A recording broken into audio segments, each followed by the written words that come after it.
हम जो है इस प्रोडक्ट के ऊपर रिलेटेड बात करें यूएसए मार्केट के अंदर अगर जो है ये प्रोडक्ट जो सेल कर रही है 1 लाख से ज़्यादा जो है वो यूनिट्स यूएसए मार्केट के अंदर ये प्रोडक्ट जो है वो सेल कर रही है। इसी तरह एक और एग्जांपल की बात की जाए तो ये प्रोडक्ट $23 के अंदर सेल आउट हो रही है और 20,000 से ज़्यादा जो है वो अमेज़न के ऊपर सेलिंग हो रही है इसकी। तो अगर आपने जो है अमेज़न का बिज़नेस स्टार्ट करना है यूएसए मार्केट के अंदर तो किस तरह हम जो है वो अपना अमेज़न का बिज़नेस स्टार्ट कर सकते हैं यूएसए मार्केट के अंदर 2025 के अंदर किस तरह ये चीज़ें पॉसिबल हैं कि अमेज़न का बिज़नेस जो है हम यूनाइटेड स्टेट के अंदर अमेरिका जैसी कंट्रीज़ के अंदर जो है वो लीगल तरीके से अपना बिज़नेस एस्टैब्लिश कर सकते हैं और उसके बाद अपनी रिक्वायरमेंट्स को फुलफ़िल करते हुए हम अपना बिज़नेस स्टैंड कर सकते हैं इंडिया से यूएसए मार्केट के अंदर। तो सबसे बड़ी रिक्वायरमेंट हमारे पास ये आती है कि इंडिया से बैठकर हम जो है वो किस तरह अपना बिज़नेस जो है वो स्टैंड कर सकते हैं। इंडिया से कौन-कौन से ऐसी रिक्वायरमेंट्स हैं जिनको फुलफ़िल किया जाए और इंडिया से ऐसी कौन-कौन से जो लोग हैं जो कि अमेज़न का बिज़नेस स्टार्ट कर सकते हैं अमेरिका जैसी कंट्रीज़ के अंदर। अब सबसे बड़ी जो बात इसके अंदर आती है वो है इन्वेस्टर के जो लोग जो है वो इन्वेस्टर हैं बड़े थोड़ी-सी इन्वेस्टमेंट करके अपना बिज़नेस स्टार्ट करना चाहते हैं वो अमेरिका जैसी कंट्रीज़ के अंदर अमेज़न जैसी बिज़नेस के अंदर इन्वॉल्व होकर अपना जो है वो स्टार्टअप ले सकते हैं। एंड सेकंड जो लोग इंडिया के अंदर जो है एज़ ए लर्निंग पॉइंट के अंदर अपने बिज़नेस को सीखना चाहते हैं, बिज़नेस करना चाहते हैं, वो लोग भी इसके अंदर इन्वॉल्व होकर अमेज़न के अंदर जो है वो अपना बिज़नेस को आहिस्ता-आहिस्ता करके स्टैंड कर सकते हैं। तो मल्टीपल जो है वो क्राइटेरिया इस तरह जो है वो स्टार्ट होता है बट मेन क्राइटेरिया जो यहाँ पर आता है वो आता है प्रोडक्ट्स को सेल करने का। प्रोडक्ट जैसे ही सेल्स होंगी और दरमियान में जो प्रॉफिट मार्जिन होगा ये रियल टाइम जो है एग्जैक्ट आपका प्रॉफिट मार्जिन वाला ही बिजनेस है पूरा, ठीक है? आप जो चीज़ यहाँ पर सेल कर रहे हैं, चाहे रीसेल कर रहे हैं उन प्रोडक्ट्स को या फिर अपना ब्रांड बनाकर जो है वो मार्केट के अंदर इंट्रोड्यूस करवाते हैं, उसके ऊपर जो है वो अपना ब्रांड को लॉन्च करके अमेरिका जैसे कंट्रीज़ के अंदर प्रोडक्ट्स को सेल करने की ट्राई करते हैं। तो बात सारी की सारी यही आती है कि आप जो है वो यहाँ से स्टार्ट ले सकते हैं अपने बिज़नेस का। चाहे आप जो है वो इंडिया से अपना जो है ब्रांड स्टार्ट करना चाह रहे हो या फिर अपनी कुछ प्रोडक्ट्स आपके पास अवेलेबल है, आप उन प्रोडक्ट्स को सेल करना चाह रहे हो या वर्ल्ड वाइड किसी भी कंट्री के अंदर आप इस टाइम कंट्री में मौजूद हो और आप ये चाहते हो कि मैं जो है वो अपना इंडियन पासपोर्ट के ऊपर अकाउंट बनाकर अपना बिज़नेस स्टार्ट कर सकूँ। किस तरह ये रिक्वायरमेंट्स फुलफ़िल होती हैं, किस तरह हम अपना बिज़नेस जो है वो स्टैंड कर सकते हैं अमेज़न की फ़ील्ड के अंदर, अमेज़न की रिक्वायरमेंट्स के अंदर।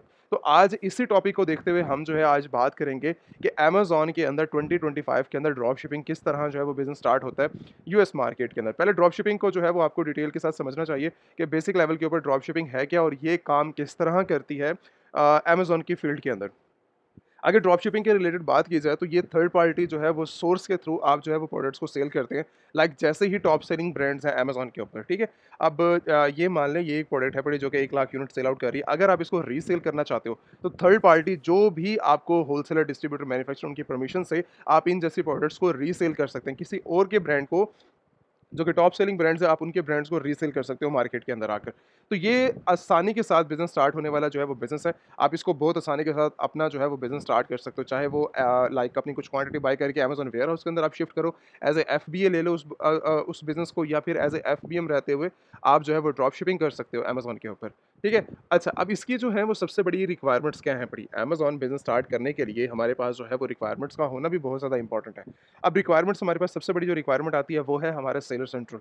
अब सेलर सेंट्रल क्रिएशन के ऊपर मैंने डिटेल के साथ एक वीडियो बनाई हुई है। आप वीडियो जाकर यूट्यूब के चैनल के थ्रू जो कि हमारा चैनल है वहाँ पे जाके आप जो है डिटेल के साथ जो है वो वीडियो वॉच कर सकते हो अमेज़न सेलर सेंट्रल क्रिएशन के ऊपर। डिटेल के साथ वहाँ पर समझाया हुआ है। अदरवाइज़ अभी जो है वो टॉपिक नहीं है क्रिएशन के रिलेटेड बट मैं जो मेन पॉइंट्स है उसको डिस्कस कर लेता हूँ। यहाँ पर सबसे पहले मेन अकाउंट अगर आप जो है वो इंडिया से स्टार्टअप लेना चाह रहे हो वर्ल्ड वाइड किसी भी कंट्री के अंदर आप मौजूद हो, आप ये चाहते हो कि मेरा जो है वो अमेज़न के ऊपर यूएस मार्केट के अंदर मैंने बिज़नेस करना है, तो मैंने जो है वो अपना बिज़नेस स्टार्ट करने के लिए हमारे पास जो है पासपोर्ट तो अवेलेबल है, इसके अलावा और क्या रिक्वायरमेंट्स हो सकती है। इंटरनेशनल बिज़नेस करने के लिए हमारे पास जो है वो सबसे इंपॉर्टेंट जो है वो यूएसए के अंदर एलएलसी हमारे पास होनी चाहिए। अगर आपके पास एलएलसी नहीं है, ठीक है? अगर आपके पास एलएलसी नहीं है देन फर्स्ट आपके पास जो है वो ऑप्शन यही है कि अमेज़न एलीट सेलर की ऑफ़िशियल आप आएँ, ठीक है? विज़िट करें वेबसाइट को या फिर डायरेक्टली स्क्रीन के ऊपर नंबर अवेलेबल है, आप वहाँ से या फिर वेबसाइट से नंबर लेकर आप डायरेक्टली टीम से कॉन्टैक्ट कर सकते हैं। कॉन्टैक्ट करने के बाद आपको टीम सारी की सारी यूएस कंपनी फॉर्मेशन के रिलेटेड इन्फॉर्मेशन प्रोवाइड कर देगी। आप डायरेक्टली अपनी कंपनी की फॉर्मेशन करवाएँ, ठीक है? मतलब अपनी आप क्रिएशन करवाएँ अपनी कंपनी की क्योंकि ये एक आपका इंपॉर्टेंट पार्ट है। आज के टाइम के अंदर अगर जिन लोगों के पास कंपनीज़ अवेलेबल नहीं है, मैं उसके अलावा कोई रिकमेंडेशन नहीं दूँगा कि अगर आपके पास कंपनी नहीं है और आप ये चाह रहे हो कि मैं जो है अपना स्टार्टअप लूँ यूएस मार्केट के अंदर या फिर वर्ल्ड वाइड किसी भी कंट्रीज़ के अंदर। तो फर्स्ट अपनी कंपनी को जो है ज़रूर क्लियर करें, ज़रूर क्रिएशन करवाएँ अपनी कंपनी की और क्रिएशन करवाने के बाद ये आपको बिज़नेस के अंदर तो सपोर्ट करती ही करती है। इसके अलावा आपको जो है आपकी बिज़नेस से हट के उसके अंदर भी बहुत ज़्यादा हेल्प करती है आपको, ठीक है? आपकी कंपनी एज़ ए इंडिविजुअल अगर मैं अपने पर्सनल नेम के ऊपर अपना कोई बिज़नेस स्टार्ट करता हूँ, तो वो इतना ऑथेंटिक नहीं है जितना कंपनी के थ्रू हो जाता है। तो स्क्रीन के ऊपर नंबर अवेलेबल है, तो आप डायरेक्टली जाकर अपनी कंपनी फॉर्मेशन के रिलेटेड इन्फॉर्मेशन ले सकते हो। अब जैसे ही आपकी कंपनी के ऑफिशियल डॉक्यूमेंट्स आपको फॉरवर्ड किए जाते हैं, बन जाते हैं सारे डिटेल के साथ, अब उन्हीं कंपनी फॉर्मेशन जितनी भी आपकी कंप्लीट हो चुकी है, उसके बिहाफ़ के ऊपर आप अमेज़न सेलर सेंट्रल ओपन करेंगे। एज़ ए इंडिविजुअल कभी भी आपने जो है वो ओपन नहीं करना या फिर अपनी पर्सनल इन्फॉर्मेशन, ठीक है? कंपनी से हट के अपनी पर्सनल इन्फॉर्मेशन के ऊपर जो है वो नहीं बनाना। उसकी मेन रीज़न जो है अकाउंट की सस्पेंशंस हो सकती हैं, अकाउंट की जो है वो बहुत ज़्यादा आपको इन फ्यूचर जो है वो प्रॉब्लम देखने को मिल सकती है। तो मैं आज के टाइम के अंदर 2025 के बाद से, ठीक है, कभी भी रिकमेंडेशन नहीं दूँगा कि आप जो है वो एज़ ए इंडिविजुअल अपनी पर्सनल डिटेल्स के ऊपर जाकर जो है वो अपना अकाउंट क्रिएशन करवाएँ। अच्छा, इसके साथ रैंडमली और डिटेल्स आ जाती हैं जिसके अंदर जो है आपकी बैंक अकाउंट्स होने चाहिए आपके पास, जो कि चाहे इंडिया के अंदर या वर्ल्ड वाइड किसी भी कंट्रीज़ के अंदर आप इस टाइम करंटली अवेलेबल, तो उनके स्टेटमेंट्स या कार्ड्स के स्टेटमेंट्स वगैरह भी आपके जो है वो इसके अंदर मेन रिक्वायरमेंट्स यही हैं कि आपके पास जो है वो डॉक्यूमेंटेशन ये कंप्लीट होने चाहिए। अब इसी बिहाफ के ऊपर आपकी पर्सनल आइडेंटिटी जो है वो वेरीफाई होगी, आपका एड्रेस वेरीफाई होगा, आपकी मल्टीपल चीज़ें जो है वेरीफाई होने के बाद आपका अकाउंट ओपन होगा। अब उस बिहाफ के ऊपर आप जो है वो अमेज़न का बिज़नेस स्टार्ट कर पाएँगे, ठीक है? प्रोडक्ट्स को सेल करने का। अब प्रोडक्ट्स को सेल करने का मेथड क्या है, किस तरह आप के कर सकते हैं, किस तरह जो है वो वर्किंग वगैरह होती है, मैं डिटेल के साथ थोड़ा-सा एक्सप्लेन कर देता हूँ इसके अंदर। अब यहाँ पर जो है मैं कुछ मॉडल्स के रिलेटेड बात तो मैंने की है, सिर्फ स्पेसिफिक ड्रॉप शिपिंग के बारे में मैंने बात की है, एफबीएम मॉडल भी इसी को कहते हैं। अगर आप जो है वो माई सेल्फ के थ्रू भी अगर आप बिज़नेस करो, वो भी यही चीज़ है। ठीक है? और एफबीए थोड़ा-सा डिफरेंट हट के हो जाता है इससे कि आपने जो है वो अगर कुछ क्वांटिटी को जो है वो अमेज़न वेयरहाउस के अंदर शिफ्ट कर दिया है, तो वो अमेज़न उसके अंदर फुलफिलमेंट करेगा, ठीक है? अमेज़न ही खुद उसके ईच एंड एवरीथिंग सारी की सारी सिनेरियोज़ और आपकी सारी की सारी वर्किंग को जो है वो हैंडल करेगा। बट अगर आप अपना जो है वो इन्वॉल्व होना चाहते हो अपने बिज़नेस के अंदर, तो as a drop shipping, as a FBM बनकर आप जो है वो अपना बिज़नेस स्टार्ट कर सकते हो अमेज़न की फील्ड के अंदर। अब इससे हट के जो है वो प्रोडक्ट्स की रिसर्च किस तरह होती है, क्या टॉपिक्स हैं, मैं उनको जो है वो थोड़ा-सा डिस्कस करूँगा, अदरवाइज़ उसके बाद हम जो है वो नेक्स्ट टॉपिक के ऊपर चलेंगे। अच्छा, अब इसके बाद हमारे पास आ जाती है बात कि हमने जो है वो रिसर्च किस तरह करनी है। मैं ग्रोसरी प्रोडक्ट्स के अंदर यहाँ चला जाता हूँ। यहाँ पर आने के बाद मैं एक ये वाली प्रोडक्ट्स ओपन कर लेता हूँ, एक ये रैंडम कुछ प्रोडक्ट्स को ओपन कर लेते हैं। एक ये वाली प्रोडक्ट्स को ओपन कर लें आप और एक ये वाली प्रोडक्ट्स को ओपन कर लें। ठीक है? मल्टीपल मैंने कुछ प्रोडक्ट्स को ओपन किया हुआ है। ठीक है? अब इसके अलावा हमने जो है वो इसके ऊपर रिसर्च करनी है और रिसर्च करने के बाद मैं जो है थोड़ा-सा गाइड कर देता हूँ इसके अंदर कि भाई क्या काम होता है बेसिक लेवल के ऊपर। अब ये प्रोडक्ट्स जो है हमारे पास आ रही हैं 1,12,000 जो इसकी रेटिंग है बड़ी, 40,000 से ज़्यादा जो है इसके लास्ट मंथ के जो है वो यूनिट सेल्ड आउट इस टाइम करंटली जो हो चुके हैं। अब इसके अलावा जो हमने नेक्स्ट प्रोडक्ट को ओपन किया वो है जी 70,000 जो है वो लास्ट मंथ इसकी जो है वो सेल हुआ है। मतलब 70,000 यूनिट इसका सेल हुआ है। 2,40,000 के करीब-करीब इसकी जो है वो रेटिंग है पड़ी इसकी। और इसके अलावा एक और प्रोडक्ट हमने ओपन की थी जिसकी जो है 80,000 यूनिट जो है वो लास्ट मंथ सेल हुआ है, ठीक है? ये जस्ट यूनिट्स की बात की जा रही है, रेवेन्यू की कोई बात अभी नहीं की जा रही, ठीक है? और इसके 20,000 रेटिंग है पड़ी। अब बात ये आती है कि भई मेरा मकसद क्या है इन प्रोडक्ट्स को दिखाने का, मेरा मकसद क्या है इतनी बड़ी रेवेन्यू दिखाने का, मेरा मकसद क्या है इतनी बड़ी आपको चीज़ें समझाने का। मकसद ये है कि जब भी इंसान रीसेल की तरफ जाता है, रीसेल के अंदर आप जो है वो डायरेक्टली एज़ ए बिज़नेस को बहुत अच्छे लेवल के ऊपर लेके जा सकते हो। लेके जाने का मतलब एक ब्रांड मैंने स्टार्ट किया ना ज़ीरो से, तो वो शायद 1 साल के बाद मुझे कुछ प्रोडक्ट्स को सेल होता हुआ नज़र आए या कुछ 1 साल के बाद मुझे एक परफॉर्मेंस वगैरह दिखाए। बट जब रीसेल करने की ऑप्शंस आती है, चाहे आप ड्रॉप शिपिंग कर रहे हैं उसके अंदर, चाहे एफबीएम कर रहे हैं, चाहे एफबीए कर रहे हैं, कोई उससे फ़र्क नहीं पड़ता, ठीक है? आप लीगल तरीके से अपना बिज़नेस स्टार्ट करते हो और लीगल तरीके से ही आप जो है पूरा का पूरा वर्किंग करते हो। अब क्या चीज़ रहती है इसके अंदर कि इस टाइम करंटली जो है, इस टाइम इस प्रोडक्ट के ऊपर कितने लोग बैठे हुए हैं। मतलब अगर आप बिज़नेस स्टार्ट करते हैं, अगर मैं बिज़नेस स्टार्ट करता हूँ, तो हमें ये देखना है कि अगर इन प्रोडक्ट के साथ अगर हम परमिशंस लेकर, ठीक है, एज़ ए वर्किंग वगैरह स्टार्ट करते हैं, तो 80,000 यूनिट इसका जो है वो लास्ट मंथ सेल हुआ है अमेज़न के मुताबिक, ठीक है? तो अब इसके अंदर हमें ये देखना है कि बाकी लोग भी हमारी तरह बैठे हुए हैं इस प्रोडक्ट के ऊपर या नहीं हुए। तो इस टाइम करंटली जो है वो एक्टिव मेंबर्स 69 मेंबर्स हैं इसके। मतलब 70 लोग इसके ऊपर बैठे हुए हैं, जो कि इस प्रोडक्ट को सेल कर रहे हैं ऑलरेडी मार्केट के अंदर। वो एफबीए वाले भी हो सकते हैं, वो एफबीएम वाले भी हो सकते हैं। मतलब वो शिपमेंट खुद भी हैंडल कर रहे हैं उन सभी की या फिर अमेज़न से हैंडल करवा रहे हैं। तो ये है वर्किंग इसके अंदर। हम जो है ज़रा थोड़ा-सा देख लेते हैं डिटेल के अंदर। बट इसके अंदर जो है वो सबसे ज़्यादा फ़ायदा क्या होता है कि आप प्राइसिंग अपने हिसाब से रख सकते हो। ठीक है? प्राइसिंग आप अपने हिसाब से रखकर अपना जो है वो डिलीवरी टाइम भी अपने हिसाब से रखकर, इसके अलावा कोई आपने इमेजेस वगैरह अपलोड नहीं करनी है, आपने कोई मार्केटिंग नहीं करनी। इसके अंदर मार्केटिंग बिल्कुल ज़ीरो लेवल पे हो जाती है अगर आपने किसी और का ब्रांड सेल करना है। बस आपका प्रॉफिट मार्जिन आ जाता है। अब जैसे ये प्रोडक्ट इस टाइम करंटली जो है वो 41 की भी सेल आउट हो रही है, 49 की भी हो रही है। इसके बाद जो है वो प्रोडक्ट 49 से लेकर $52.99 के अंदर सेल आउट हो रही है। $55 की भी ये सेल आउट हो रही है। एक न्यू सेलर आके मार्केट में बैठा हुआ है। आप बात कर रहे हो, मैं बात कर रहा हूँ, बट एक न्यू सेलर आकर मार्केट के अंदर एंट्री करके जो है वो सेल कर रहा है $55 के अंदर, ठीक है? अब उसके बाद ये जो है वो $59 के अंदर मिल रही है, $59.97 के अंदर ये मिल रही है। मतलब जो प्रोडक्ट की प्राइस है वो इंक्रीज़ होती जा रही है। जितने-जितने लोग इसके अंदर एडिशन करते जा रहे हैं, वो अपनी प्रॉफ़िट्स के लिहाज़ से जितना उनको प्रॉफ़िट चाहिए, अब ये प्रोडक्ट मार्केट के अंदर $30 की मिल रही है, 25 की मिल रही है, ये इसको फाइंडिंग करना ही प्रॉफ़िट्स कहलाते हैं। मतलब अगर आपने ये प्रोडक्ट $20 के बाहर से फाइंड आउट किया, आपका होलसेलर मिल गया, डिस्ट्रीब्यूटर मिल गया या ब्रांड से आपने कॉन्टैक्ट करके अपनी जो है वो प्रोडक्ट्स को फाइनल किया, तो अगर आपको $20 की मिल रही है और अगर आप मार्केट के अंदर आके 70, 60, $50 के अंदर आकर मार्केट के अंदर सेल आउट करते हो, तो इसके अलावा आपके पास कोई ऑप्शन नहीं है, ठीक है, रीसेल करने का। और रीसेल करने से आपका जो है वो अल्टरनेट यही है कि आज अभी कुछ टाइम 10, 15, 20 मिनट के अंदर-अंदर आपको ऑर्डर्स रिसीव हो सकते हैं, ऐसी प्रोडक्ट के साथ बैठने के, ठीक है? तो ये होता है बेनिफिट्स आपके बिज़नेस करने का, मी टू करने का। अब ये प्रोडक्ट हमें जो है वो कितने डॉलर तक जा रही है? $73.99 तक। ये तो मैं अभी एक जस्ट एग्ज़ाम्पल दिखा रहा हूँ, ठीक है? उसके अंदर आप प्रॉफिट मार्जिन खुद कैलकुलेट कर सकते हो कि प्रोडक्ट की जो प्राइसिंग है वो कहाँ किस लेवल तक जो है वो जा सकती है, ठीक है? $45.58 इसकी प्राइस है पूरी, बट उसने बाकी जो प्राइसिंग है वो 1.30 डॉलर इसमें जो है वो शिपमेंट वगैरह ऐड कर सके। मतलब एक ट्रिक है मार्केट के अंदर बिज़नेस करने की, ठीक है? दिखाया हाफ प्राइस बस शिपमेंट वगैरह ऐड करके, वो बात वहीं पर आ जाती है $75 के अंदर। अब ये एक प्रोडक्ट थी, अगर आप जो है इसको मार्केट से फाइंड वगैरह करते हैं, सोर्स वगैरह मैं सोर्सिंग भी आगे चल के बताता हूँ कहाँ से करनी, कहाँ से नहीं करनी। बट प्रोडक्ट्स को आप थोड़ा-सा रिव्यू करो। अब ये प्रोडक्ट भी 30,000 जो है वो सेल्स कर रही है। कितने लोग बैठे हुए हैं इसके ऊपर? 4 लोग बैठे हुए हैं इस टर्म मार्केट के अंदर सेल करते हुए। ये प्रोडक्ट $18 की है बट 29 के अंदर $39.99 के अंदर, $32 के अंदर सेल आउट हो रही है ये मार्केट के अंदर। ठीक है? $73 की प्रोडक्ट है, 15 लोग इसके ऊपर बैठे हुए हैं सेल करने के लिए। रीसेल की बात हो रही है कि कितने डॉलर तक आप बना सकते हो, $99 तक बना रहे हैं ये।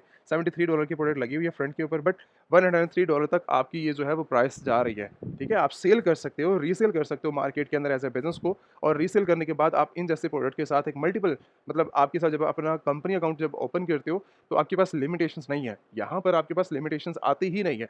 लिमिटेशंस का मतलब ये है कि कुछ टाइम तक आप जो है इसको स्टॉप करोगे, उसके बाद फिर स्टार्ट करोगे, फिर स्टॉप करोगे, फिर स्टार्ट करोगे।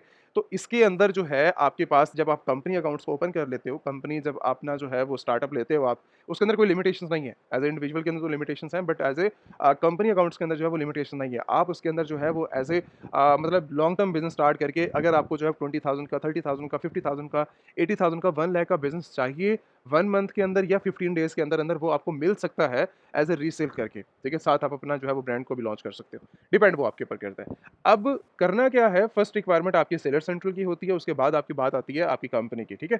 कंपनी होगी तभी आपका सेलर सेंट्रल बनेगा। कंपनी के लिए मैंने रिकमेंडेशन दी है, आप कॉन्टैक्ट कर सकते हो टीम से।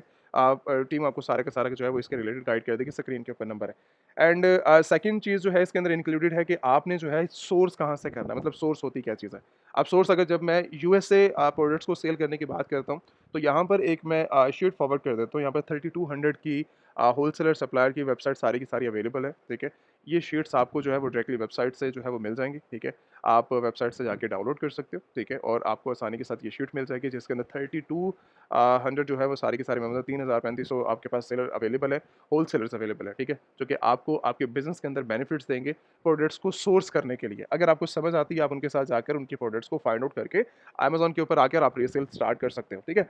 अगर आपको समझ नहीं आती तो then specific one by one करके आप जो है वो ब्रांड्स को खुद फाइंड आउट करके होलसेलर को, डिस्ट्रीब्यूटर को, मैन्युफैक्चरर को आप जो है वो गूगल करके आप जो है फाइंडिंग कर सकते हो। गूगल मैप के थ्रू आप फाइंडिंग कर सकते हो, गूगल के थ्रू फाइंडिंग कर सकते हो। मतलब डिपेंड करता है कि आप जो है उसको कितने डॉलर्स के अंदर परचेसिंग करते हो अपनी क्वांटिटी के लिहाज से, ठीक है? किसी ने 10 क्वांटिटी लेनी है, किसी ने 500 लेनी है, किसी ने 1000 लेनी है। डिपेंड करता है कि आप किस ब्रांड को सेल कर रहे हो, कितनी वर्थ है उसकी और किस मार्केट के अंदर वो प्रोडक्ट को जो है वो आप सेल करने की ट्राई कर रहे हो। रिकमेंडेशन हमेशा यही दी जाती है कि आप यूएसए मार्केट को टारगेट करो और वहीं पर जाकर ही प्रोडक्ट्स को जो है वो सेल करने की ट्राई करो। अब इसके अलावा एक और ऑप्शंस आपके पास आते हैं कि कुछ लोग रिकमेंडेशन दे रहे होते हैं कि आप जो है वो सीजे ड्रॉप शिपिंग के साथ अपना बिज़नेस स्टार्ट कर लें या फिर अली एक्सप्रेस के साथ। ये अब टोटली फ़ज़ूल चीज़ें हैं। ड्रॉप शिपिंग प्लेटफ़ॉर्म जो है ये सही है, बट एक इंटरनेशनल मार्केट अमेज़न जैसी मार्केट के अंदर मैं बिल्कुल इनको जो है फ़ज़ूल क्राइटेरिया के लिहाज से मैं मानूँगा, और इनकी जो है कोई वर्थ नहीं है उस मार्केट के लिहाज से, अगर इनको देखा जाए, ठीक है? तो बिल्कुल मैं कोई इसके ऊपर ज़्यादा कमेंट्स वगैरह नहीं करना चाहूँगा, कोई क्राइटेरिया नहीं है इसका और उसके साथ, ठीक है? बिज़नेस करने का। बिल्कुल फ़ज़ूल आइडिया है अगर ये वाला आप जो है वो अप्लाई करना चाह रहे हो। तो इसका जो है कोई नहीं है, यूएसए की ही अगर आपने रीसेल करने के लिए तरफ जा रहे हो, रीसेल प्रोडक्ट्स को अगर आपने सेल करना है, देन फिर आपको क्या करना चाहिए, आपको जो है वो डायरेक्टली अमेज़न की यूएसए की जो टॉप सेलिंग आइटम्स हैं, आप उनको जो है उसके ऊपर रिसर्च करो। अमेज़न की यूएसए मार्केट को टारगेट करते हुए आप उनकी प्रोडक्ट्स को हंट करो, हंट करने के बाद वहीं पर ही मार्केट के अंदर सेल आउट करो उन्हीं के होलसेलर्स फाइंड आउट करके, ठीक है? एक बेस्ट वे है। अगर चाइनीज़ प्रोडक्ट की तरफ जाओगे और ड्रॉप शिपिंग करने की ट्राई करोगे, देन आपके लिए बहुत बड़ी प्रॉब्लम बन सकती है, ठीक है? तो ये रिकमेंडेशन मैं नहीं दूँगा। अब पेमेंट्स गेटवे के लिहाज से बात आती है कि जो लोग इंडिया के अंदर मौजूद हैं या फिर किसी और कंट्रीज़ के अंदर मौजूद हैं और जिनको पेमेंट्स के अंदर बहुत ज़्यादा प्रॉब्लम्स होती है एक्सेप्ट करने में, चाहे वो अमेज़न के एक्सेप्ट करने में या फिर वो जो है वो वर्ल्ड वाइड पेमेंट्स को एक्सेप्ट करना चाह रहे होते हैं। तो उन सभी के लिए जो एक बेस्ट वे है वो आप जो है वो पायनियर को आप यूज़ कर सकते हो जो कि आपके लिए वर्ल्ड वाइड पेमेंट्स के लिहाज से, कार्ड्स के लिहाज से, फिजिकल कार्ड्स के लिहाज से ईच एंड एवरीथिंग बेस्ट है अपना। कंपनी अकाउंट इसी बिहाफ के ऊपर आप जो है वो ओपन कर सकते हो जब आपकी कंपनी बनेगी। इसके अलावा आपके पास वॉइस का भी ऑप्शन रहता है, आप इनके भी यूज़ कर सकते हो और इसके अलावा आप जो है वो डायरेक्टली मर्करी बैंक अकाउंट्स को भी आप यूज़ कर सकते हो, ठीक है? ये वो टॉप सेलिंग बैंक अकाउंट्स हैं जो कि आपके लिए सेफ्टी के लिहाज से, बिज़नेस के लिहाज से, वर्किंग के लिहाज से और कार्ड्स के लिहाज से टोटली सेफ भी हैं और फिजिकल से ज़्यादा अच्छे काम करते हैं, ठीक है? और इनका काम भी बहुत ज़्यादा अच्छे लेवल के ऊपर चलता है। तो आप इनको यूज़ कर सकते हो बिना डरे और इसके अलावा आपको जो है मल्टीपल बिज़नेस के अंदर जो है ये बेनिफिट्स वगैरह देंगे आपके काम के अंदर। अब बात करते हैं शिपमेंट्स के लिहाज से। जो लोग इंडिया से शिपमेंट करना चाह रहे हैं और या फिर यूएसए के अंदर वो जो है शिपमेंट प्लेटफ़ॉर्म्स वगैरह देख रहे हैं। शिपमेंट के लिहाज से मुझे जो लगता है वो डीएचएल सर्विसेज़ को आप देख सकते हो, फेडेक्स की सर्विसेज़ को आप देख सकते हो या फिर अमेज़न शिपमेंट्स को आप देख सकते हो अपनी बिज़नेस के अंदर, अगर आप खुद शिपमेंट को हैंडल करना चाह रहे हो। ठीक है? तो ये वो सर्विसेज़ प्लान है जिनको जो है वो आप देखो सर्विसेज़ वगैरह को देखने के लिए आपके पास जो है वो फर्स्ट रिकमेंडेशन मैं इसलिए दूँगा कि अगर आप जो है वो किसी भी बिज़नेस के अंदर देखो बिज़नेस के अंदर रिक्वायरमेंट सबसे पहले शिपमेंट्स की भी आती है। अब वो डिपेंड करता है कि आप जो है कितनी अच्छी सर्विसेज़ को अचीव करना चाह रहे हो। ठीक है? लोग प्राइसिंग के ऊपर भी जाते हैं, लोग डेज़ के ऊपर भी जाते हैं। ठीक है? डिपेंड करता है कि आपका बजट प्लान क्या है और आप किस मार्केट से कितनी बजट के अंदर जो है वो अपना बिज़नेस स्टार्ट करना चाह रहे हो। एंड सेकंड यही वो सारी की सारी इंपॉर्टेंट पॉइंट्स हैं जो कि आपके बिज़नेस के अंदर यूज़ आउट होते हैं। अब इंडिया से अगर आपने जो है वो इन्वेस्टमेंट करने के बारे में सोच रहे हो, कितनी इन्वेस्टमेंट यूज़ होगी और कितनी इन्वेस्टमेंट से हम यूएसए मार्केट के अंदर अपना एक अच्छे लेवल के ऊपर बिज़नेस स्टैंड कर सकते हैं। तो देखो रिकमेंडेशन जो है वो यूएसए मार्केट के लिए 10,000 भी आती है, 5,000 भी आती है, 20,000 भी आती है, एक मिनिमम इन्वेस्टमेंट जो कि एक अच्छे लेवल के ऊपर जो है वो बिज़नेस को लेके जाने के लिए एक बेस्ट हो सकती है, ठीक है? बट अगर आप जो है वो अगर कम से भी स्टार्ट करो 1000 से भी स्टार्ट करो तो उसके लिए भी कोई प्रॉब्लम नहीं है। आप स्टार्ट कर सकते हो as a drop shipping model को एज़ ए बिज़नेस को, ठीक है? वन बाय वन करके ही ऑर्डर्स को जनरेट करके जो है वो शिपमेंट करनी होती है। तो ये ऑप्शंस भी आपके लिए जो है वो बेस्ट है। आप इनको भी जो है वो अपनी वर्किंग के अंदर आप यूटिलाइज़ कर सकते हो, यूज़ कर सकते हो अपने काम के अंदर। अब इसके अलावा एक और चीज़ आती है जो कि बहुत ज़्यादा इंपॉर्टेंट है, जिन लोगों को अपने बिज़नेस के बारे में नहीं पता, जिस तरह नहीं आइडिया कि हमने जो है वो किस तरह स्टार्टअप लेना है अपने बिज़नेस के अंदर, अपनी वर्किंग के अंदर, तो वो लोग जो है वो अपनी वन टू वन ट्रेनिंग के अंदर जो है वो एनरोल कर सकें। अब वन टू वन ट्रेनिंग इस तरह डिज़ाइन की गई है कि अगर आप जो है वो सेल्स कर रहे हैं मार्केट के अंदर, ठीक है, $1 मिलियन तक भी आप पहुँच चुके हो या फिर आपको बिल्कुल ज़ीरो आइडिया है, नहीं है आइडिया कि किस तरह जो है वो मार्केट के अंदर बिज़नेस स्टार्ट करना है, बिज़नेस स्टार्ट होता है, तब भी मैं रिकमेंडेशन दूँगा आप दोनों लोगों को कि आप जो है वो वन टू वन ट्रेनिंग के अंदर एनरोल करें। वन टू वन ट्रेनिंग इस तरह डिज़ाइन की गई है कि आपको जो है वो आपके मल्टी मिलियन बिज़नेस को जो है वो किस तरह जो है वो इंक्रीज़ किया जाए, किस तरह जो है उसको ग्रो किया जाए और किस तरह आप उसको जो है अपनी वर्किंग को मल्टीपल करेंसीज़ के अंदर, मल्टीपल कंट्रीज़ के अंदर लॉन्च कर सकते हो। चाहे वो ब्रांड की सूरत के अंदर हो, चाहे वो रीसेल कर रहे हो, कुछ भी कर रहे हो अपने काम के अंदर। तो मैं जो है वो personally one two one training की जो है वो आपको ऑफ़र दूँगा कि आप जॉइन करें और उसके अंदर ज़्यादा से ज़्यादा चीज़ें सीखें। अब वन टू वन ट्रेनिंग जो है वो डायरेक्टली कोई रिकॉर्डेड सेशन वाली रिकॉर्डिंग जो है वो अपॉर्च्युनिटीज़ नहीं है आप लोगों के लिए। ये डायरेक्टली लाइव सेशंस हैं, ठीक है? गूगल मीट के थ्रू आपके लाइव सेशंस होते हैं जिसके अंदर आप जो है वो चीज़ें लाइव बैठ के चीज़ें सीखते हैं, समझते हैं, समझने के बाद ही आप जो है वो इंटरनेशनल मार्केट के अंदर बिज़नेस करने के लिए मैं खुद आपको जो है वो परमिशन देता हूँ और आप जाकर अपना बिज़नेस जो है वो स्टैंड करते हैं, मेरे अंडर में रहते हुए, ठीक है? तो ये वो सारी की सारी चीज़ें हैं जो कि आपको हेल्प करती हैं आपके बिज़नेस के अंदर, ट्रेनिंग के अंदर और आप जो है वो अपने ग्रो कर सकते हो अपनी मार्केट को। बाकी कहीं पर भी कोई भी प्रॉब्लम आती है, ठीक है? आपको कोई चीज़ समझ नहीं आती है ट्रेनिंग के लिहाज से, वर्किंग के लिहाज से या फिर आपकी कंपनी के लिहाज से, कंपनी फॉर्मेशन के लिहाज से, तो आप डायरेक्टली जो है वो कॉन्टैक्ट कर सकते हो। व्हाट्सएप का नंबर स्क्रीन के ऊपर आपके पास अवेलेबल है, ठीक है? आप कॉन्टैक्ट कर सकते हो, कॉन्टैक्ट करने के बाद आप डायरेक्टली आपने एनरोलमेंट करनी है तो आपके पास टीम भी अवेलेबल होती है, मैं भी अक्सर अवेलेबल होता हूँ चैट के ऊपर, तो आप जो है वो कॉन्टैक्ट करके अपनी इन्फॉर्मेशन ले सकते हो, ठीक है? चाहे आपने कंपनी फॉर्मेशन करवानी है या फिर आपने जो है वो वन टू वन ट्रेनिंग के अंदर एनरोल करना है या फिर आपने अपने बिज़नेस को ग्रो करने के बारे में जो है वो इन्फॉर्मेशन लेनी है। टोटली जो है आप कहीं किसी भी चीज़ के रिलेटेड आप जो है वो सवाल कर सकते हो, पूछ सकते हो और इन्फॉर्मेशन आके ले सकते हो। बाकी थैंक यू सो मच कि वीडियोज़ वगैरह अगर जो है वो चीज़ें वगैरह आपको जो है लाइक अच्छी लगती हैं, आपको जो है चीज़ें समझ आती हैं तो देन जो है वो आप कमेंट्स भी कर सकते हो और आगे लोगों को जो है वो शेयर भी कर सकते हो। थैंक यू सो मच, कोई भी प्रॉब्लम रहे तो आप जो है वो कॉन्टैक्ट कर सकते हो।